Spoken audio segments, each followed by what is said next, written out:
Hey everybody, it's Blaine Cruse, your real estate expert advisor. I just wanted to make this video real quick. A lot of times I do get this question. I probably get it a lot more often, but I think sometimes people feel too afraid to ask questions because they don't want to come off as stupid, or they feel like their agent talks down to them, makes them feel stupid.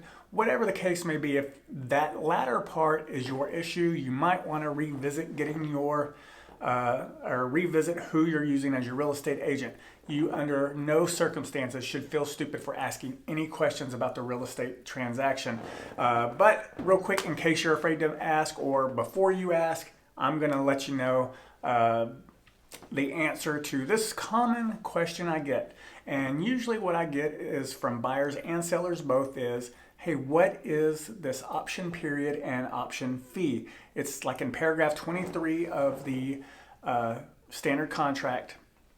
And essentially what it is the option period is a set amount of time that's negotiated that the buyer has the unilateral right to terminate, which that means they are the only parties who can terminate the contract.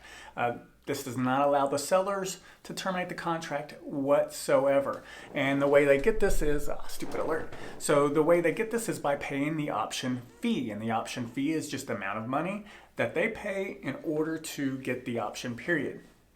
Now, there is no set option period or option fee. It is something that is completely negotiated by your realtor on your behalf for the transaction. Now, your realtor will probably use, oh, this is standard, which means what they're saying is this is what we usually use. There's variations that you can do, and you can actually go outside of the box and figure out something different. But even as something as we call standard does not mean that is required and it has to be that way. It is just something that over time more and more agents kind of use that as a guideline. But your option period could be as little as 1 day to as many as 15 days on average. What I usually see is 5, 7, 10, sometimes 12, sometimes 15. And the amount paid is, varied by day. So $10 a day, $15 a day, whatever. But so you can negotiate a contract as a buyer.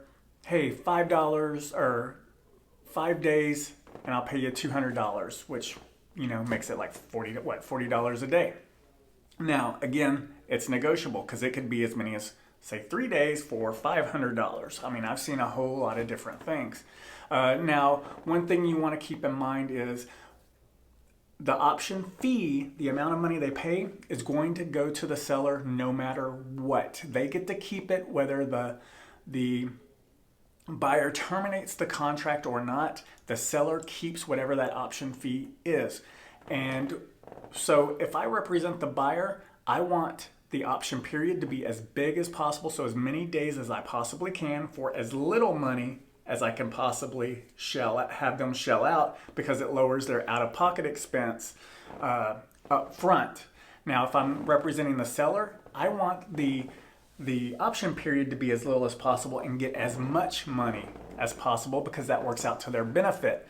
Now, something we often see too is that option fee is put in the contract that it counts towards the buyer's final purchase. So it counts towards their down payment. So they get a credit for that amount. But again, if they terminate, keep in mind that the seller keeps that money. But in those circumstances where they have put in the contract that the 200, 500, whatever the amount money is, goes towards their final purchase price, that's just going to be deducted. Now, again, that is also negotiable and doesn't necessarily have to be the case, but something that I see standard. And keep in mind, standard is just something that we normally see, but it's not something that's set in stone. It's usually included towards the final purchase price.